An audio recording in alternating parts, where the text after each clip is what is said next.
News proudly presents Midweek Minis. And here's your host, Andrea Lee.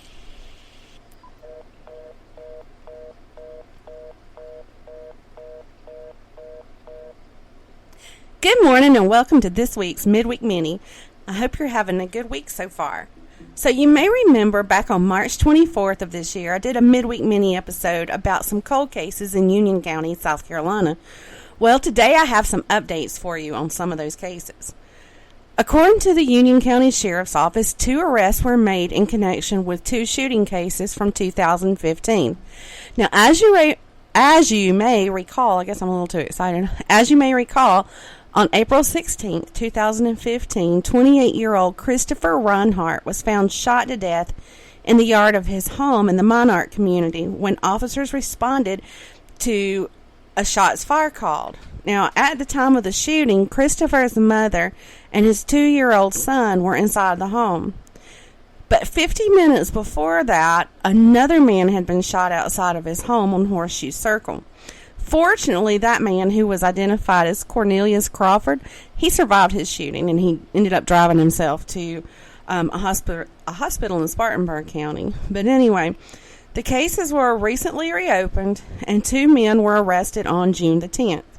Their names are Cedric Woods, who is 29 years old, and Quinteris Jeter, who is 25 years old.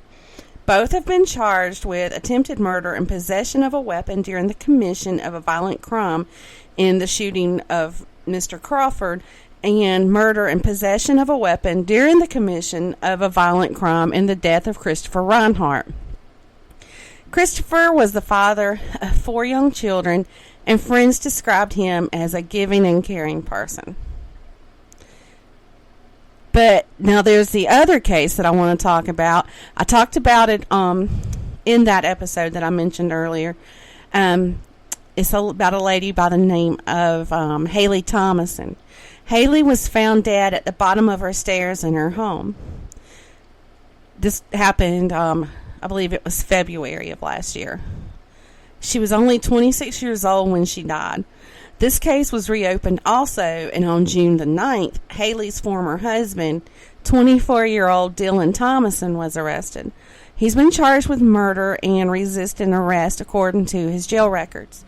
Sheriff Bailey says that over the course of interviews with the victim's husband, there was inconsistencies that didn't match up with their investigation and the evidence that they had.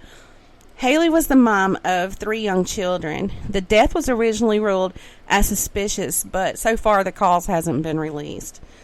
In a press conference on Tuesday afternoon, Sheriff Bailey thanked all of the law enforcement agencies that worked so hard collecting and compiling evidence so that these cases could be solved. He did go on to say that he feels confident that the other cold cases that I did mention in that episode back in March, that they will be solved soon. That's all I really have for today. I know it wasn't much or very long, but I felt like it deserved to be talked about. I guess it was just short and sweet. Now, if you have any information about those cases, because both of these, it's an ongoing investigation for all of these. If you have any information on those or the other unsolved murders in Union County that we've talked about, give Crime Stoppers a call at 1-888-CRIME-SC. Have a good rest of your week. Don't forget to tune in on Saturday for the Weekend Weird Files, and we'll be back again on Monday for another whole full-length episode.